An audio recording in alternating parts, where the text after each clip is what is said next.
Now let's shift focus to Trichy, where DMK MLAs and supporters are protesting. Now this is a fallout of what happened in the assembly during the weekend. A chaos broke out and it is advantage Stalin, seems, as the EPS is looking shaky as Stalin raises pitch against the trust vote in the assembly, takes the assembly route to the governor. He went on a hunger strike to Marina Beach and filed an antitrust plea in the High Court as well. After that, we're looking at the power tussle which has gone public, and he is now with his MLAs at Trichy. Let me right away go across to Pramod and Akshay, who are following the story very closely. Pramod, take us through first. How many DMK supporters are there? Is this protest going to be a statewide protest in other parts as well?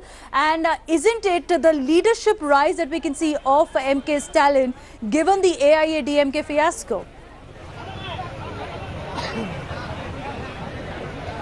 Well, Devina, after M.K Stalin was elevated to the post of working president, and as you meant, like power tussle, I would more exactly call it as a power struggle right now. What is happening in Trichy, as you can see behind me, there is a working president of DMK, M.K Stalin, along with DMK's MP Trichy Siva. We also have former Minister Nehru as well here, and there you see the crowd behind him. Everybody for one single motive: to remove EPS, Edappadi Palaniswamy, from the post and to bring in, this is like an agenda where they have stated, like, you know, this AIDMK's newly formed government, it does not have the support of the people. M.K Stalin, not yesterday, even day before yesterday, brought the statement stating that the people of Tamil Nadu are not happy with the new government. They do not want someone to be in power which was not elected by the people. And that's the public fight that DMK is... That's a public fight that DMK is using to up the ante against the EPS scam. Going across to Akshay as well. Akshay, it's not only the fight that we're seeing on the streets, but in the courts as well, as the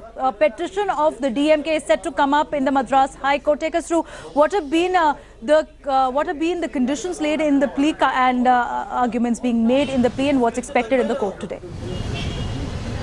Well, three important points, Devina. One, the petition says that this is a shortcut method used by a few in the party to come to power. So indirectly, the DMK government is hitting at Sashikala and the family members who are involved in the party's handling right now. And point number two is they're not happy with the kind of movement that happened inside the assembly. They're saying that the person who was involved there are all responsible for the kind of ruckus that was created. He's also requested that the party's secretary also is not somebody who's elected properly. And thirdly, they were also talking about how the Speaker of the Assembly did not act fairly, and even after apologizing, there has been difference of opinion and the entire opposition was sent out. So they're asking for a second vote of confidence to be moved, and also if the vote of confidence is not done, they're approaching the governor to ask for a president's rule and a re-election in the state, Devina. Thanks, Akshanath, and thanks, Pramod. We'll come back to you through the day as we're tracking the story and development of power tussle in Tamil Nadu very close.